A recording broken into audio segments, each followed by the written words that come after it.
હોળિકા દહન શા માટે કરવામાં આવે છે અને તેની પાછળનું મોટું રહસ્ય શું છે? આજે આ વિડીયોમાં આપણે જાણીશું કે હોળી શા માટે ઉજવાય છે અને તેની પાછળની સાચી કથા એટલી અદ્ભુત છે કે જાણીને તમે દંગ રહી જશો. મિત્રો, જ્યારે પણ રંગોના આ ઉત્સવનો વિચાર આવે ત્યારે આપણા ચહેરા પર એક સુંદર સ્મિત આવી જતું હોય છે. ચારે કોર ઉડતા લાલ, લીલા અને ગુલાબી રંગના દ્રશ્યો આપણી નજર સમક્ષ રમવા લાગે છે. શેરીઓમાં વાગતા ઢોલના અવાજે, ઘરમાં બનતા મીઠા પકવાનની સુગંધ અને નાના બાળકોની પિચકારીમાંથી ઉડતો રંગ આપણા મનને ખૂબ જ આનંદથી ભરી દે છે. આ એવો પવિત્ર દિવસ છે જ્યારે બધા લોકો જૂના વેર-ઝેર ભૂલાવીને એકબીજાને પ્રેમથી રંગ લગાવે છે અને હૃદયથી ગળે મળે છે. પરંતુ શું આ આનંદના માહોલ વચ્ચે તમે ક્યારેય શાંતિથી વિચાર કર્યો છે કે રંગોનો આ મહાપર્વ શા માટે ઉજવાય છે?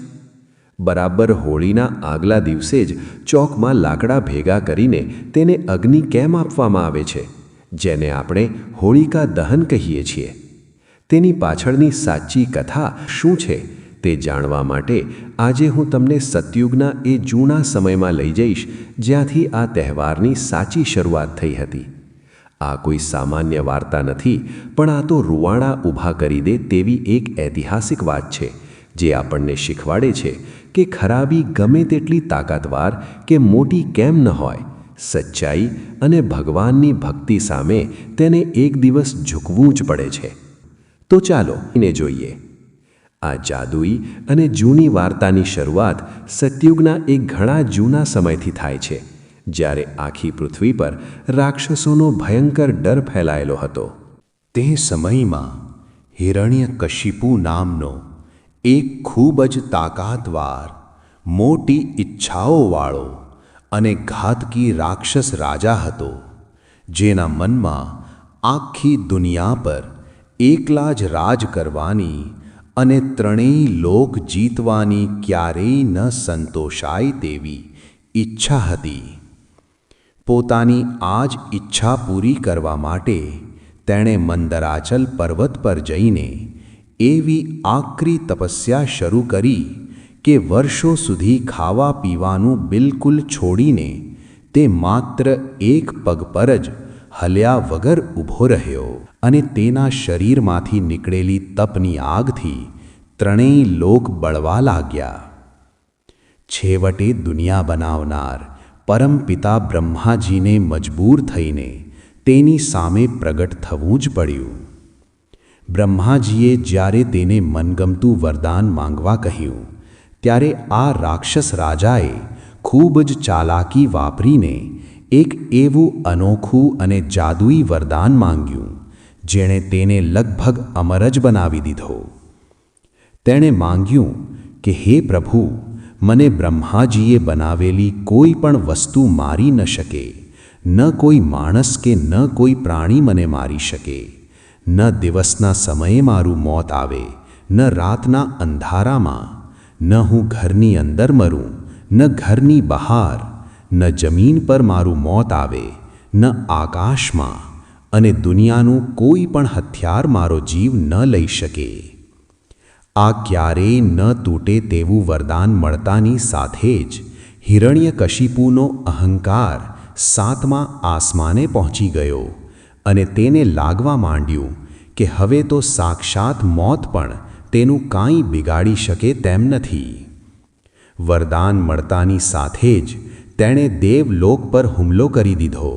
દેવતાઓને હરાવીને દેવરાજ ઇન્દ્રની ગાદી છીનવી લીધી અને પોતાને જ ત્રણેય લોકનો ભગવાન માનવા લાગ્યો. તેણે જોરથી બૂમ પાડીને આખી દુનિયામાં જણાવી દીધું કે હવે આ આખી દુનિયામાં મારાથી વધારે તાકાતવર અન્ય કોઈ નથી. બધા જ દેવો અને રાક્ષસો મારા પગની ધૂળ સમાન છે. મેં મોતને પણ મારી ગુલામ બનાવી લીધી છે.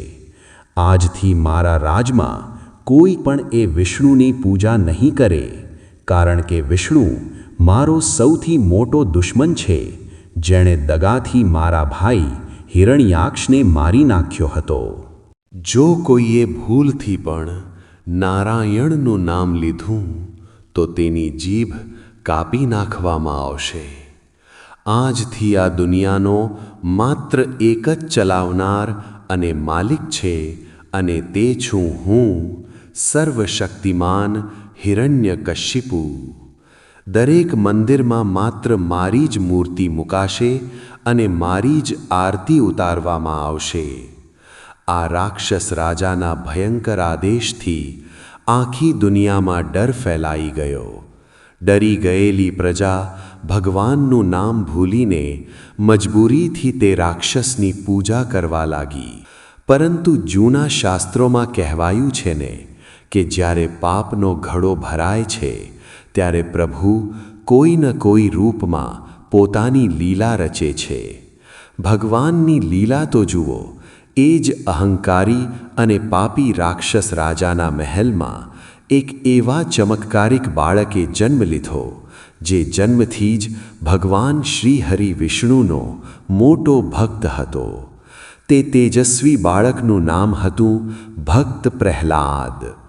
જ્યારે પ્રહલાદ પોતાની માતા કયાદુના પેટમાં હતો ત્યારે જ દેવર્ષિ નારદે તેને ભગવાન નારાયણનો મહિમા અને ભક્તિભાવનું જ્ઞાન આપ્યું હતું.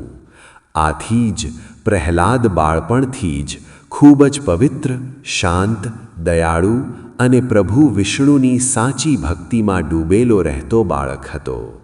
તેને રાક્ષસોની માયા કે યુદ્ધની રમતોમાં કોઈ રસ ન હતો. એ તો બસ આંખો બંધ કરીને ઓમ નમો ભગવતે વાસુદેવાયનો સતત જાપ જપતો રહેતો. જ્યારે હિરણ્યકશિપુને પોતાના જ જાસૂસો દ્વારા એ જાણવા મળ્યું કે તેનો પોતાનો જ દીકરો તેના મોટા દુશ્મન વિષ્ણુના નામની માળા જપે છે, ત્યારે તેના ગુસ્સાનો કોઈ પાર ન રહ્યો. એક દિવસ તેણે પ્રહલાદને પ્રેમથી ખોળામાં બેસાડીને પૂછ્યું કે હે દીકરા, તને આ દુનિયામાં સૌથી મોટું જ્ઞાન કયું લાગે છે? ત્યારે પ્રહલાદે ખૂબ જ ભોળપણથી જવાબ આપ્યો કે હે પિતાશ્રી, જે માણસ આ દુનિયાની જૂઠી મોહ માયાને છોડીને પરમપિતા શ્રી હરિના શરણમાં જાય છે તે જ સૌથી મહાન છે. આ વાતો સાંભળતા જ હિરણ્યકશ્યપુએ ભારે ગુસ્સામાં પ્રહલાદને ઝટકા સાથે નીચે ફેંકી દીધો.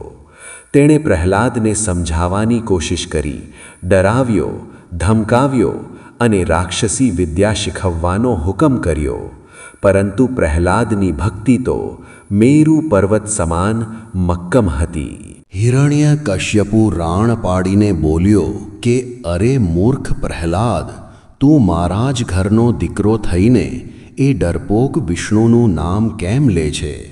તારા અજ્ઞાનનો પડદો હટાવ અને જો હું જ આ દુનિયાનો ભગવાન છું. મેં બ્રહ્મા પાસેથી ક્યારેય ન મરવાનું વરદાન મેળવ્યું છે. આ પવન, આ પાણી, આ આગ બધા મારા હુકમથી ચાલે છે. મોત મારા દરવાજા પર ચોકીદાર બનીને ઊભું છે. એ વિષ્ણુને છોડી દે અને મારી પૂજા કર. પ્રહલાદે શાંતિથી કહ્યું કે પિતાશ્રી, અહંકારે તમારી આંખે પાટા બાંધી દીધા છે. આ નાશ પામતું શરીર અને સત્તા એક દિવસ સમયની સાથે ખત્મ થઈ જશે. કાયમ રહેવાવાળા તો માત્ર મારા શ્રી હરિ છે. તેઓ માત્ર વૈકુંઠમાં જ નહીં, પરંતુ આ આખી દુનિયાના કણે કણમાં, આ થાંભલામાં, પાણીમાં, તમારી અને મારી અંદર પણ વસેલા છે. આ સાંભળીને હિરણ્યકશ્યપુના ગુસ્સાની આગ ભડકી ઉઠી. તેણે રાજધર્મ અને પિતાનો પ્રેમ છોડીને પોતાના જ નિર્દોષ દીકરાનો જીવ લેવા માટે ક્રૂર ત્રાસ આપવાનું શરૂ કર્યું. તેણે રાક્ષસ સૈનિકોને હુકમ કર્યો કે પ્રહલાદને પર્વતની ઊંચી ટોચ પરથી ઊંડી ખીણમાં ફેંકી દેવામાં આવે.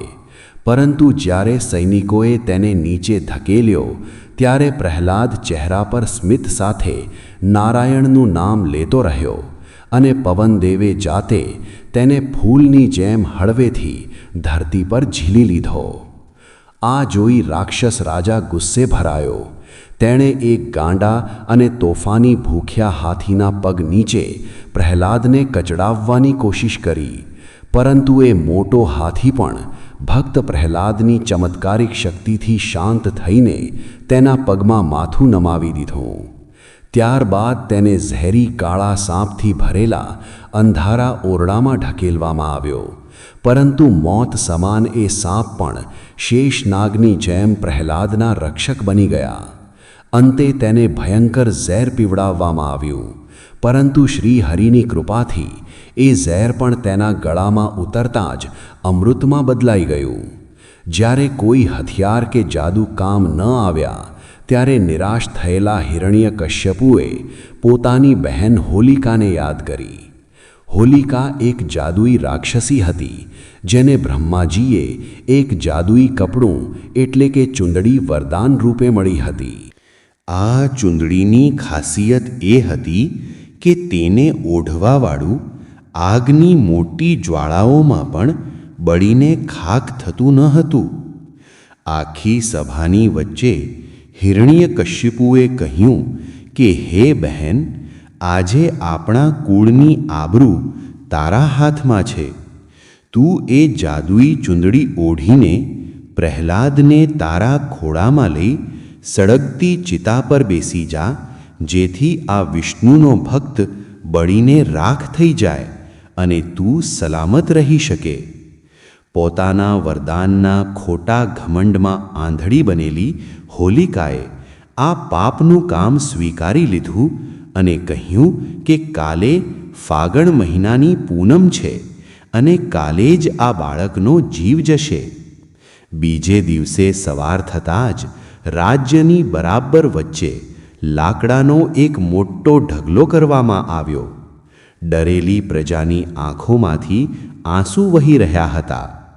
હોલિકા ઘમંડથી એ જાદુઈ ચૂંદડી ઓઢીને ચિતા પર બેસી ગઈ અને નાના પ્રહલાદને દગાથી પ્રેમ બતાવી પોતાના ખોળામાં બેસાડી દીધો. પ્રહલાદ જરા પણ ગભરાયો નહીં.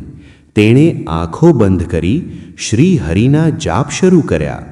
સૈનિકોએ ચિતામાં આગ લગાવી અને જોત જોતામાં ભયંકર જ્વાળાઓ આકાશને અડવા લાગી. રાક્ષસ રાજા પોતાના સિંહાસન પરથી જોર જોરથી હસી રહ્યો હતો, પરંતુ ત્યારે જ કુદરતે ભયંકર રૂપ લીધું. આકાશમાં અચાનક જ કાળા ડિબાંગ વાદળો ઘેરાયા અને એક ભયાનક વાવાઝોડું ફૂંકાયું. પવનની ઝડપ એટલી જોરદાર હતી કે હોલિકાના શરીર પર વીંટળાયેલી એ ચમત્કારિક ચૂંદડી ઉડી ગઈ અને સીધી ભક્ત પ્રહલાદ પર જઈને તેને ઢાંકી દીધો. આગની ભયંકર જ્વાળાઓએ હોલિકાને પોતાના સકંજામાં લઈ લીધી અને વરદાનનો ખોટો ઉપયોગ કરવાના મોટા પાપને લીધે તે ત્યાં જ બળીને રાખ થઈ ગઈ. જ્યારે આગ શાંત થઈ, ત્યારે આખી પ્રજાએ એક મોટો ચમત્કાર જોયો. પ્રહલાદ એ રાખના ઢગલા વચ્ચે એકદમ સલામત અને ધીમે ધીમે હસતો બેઠો હતો. આગની એક ચિણગારી પણ તેનો વાળ વાંકો કરી શકી ન હતી. આ મહાન ઐતિહાસિક ઘટના, જેમાં ઘમંડ અને પાપનો આગમાં નાશ થયો અને સાચી ભક્તિનો બચાવ થયો, તેની યાદમાં જ આપણે દર વર્ષે ફાગણ સુદ પૂનમના દિવસે હોલિકા દહન કરીએ છીએ. આ પવિત્ર આગ આપણને એ જૂનો સંદેશ આપે છે કે દુનિયાની ગમે તેટલી મોટી ખરાબી કે દુષ્ટતા આપણી સામે કેમ ન હોય, જો આપણી ભક્તિ અને વિશ્વાસ મક્કમ છે તો જીત હંમેશા સાચાઈની જ થાય છે. હોળિકા દહનના દિવસે આપણે માત્ર લાકડા નથી બાળતા, પણ આપણી અંદર છુપાયેલા ઘમંડ, કામ, ક્રોધ અને ખરાબ આદતોને પણ બાળીને ખાખ કરી દઈએ છીએ. પરંતુ તે પહેલાં જો તમને ભક્ત પ્રહલાદની આ વાર્તા પસંદ આવી હોય તો કમેન્ટ્સમાં જય શ્રી વિષ્ણુ અથવા જય નરસિંહ ભગવાન જરૂર લખજો.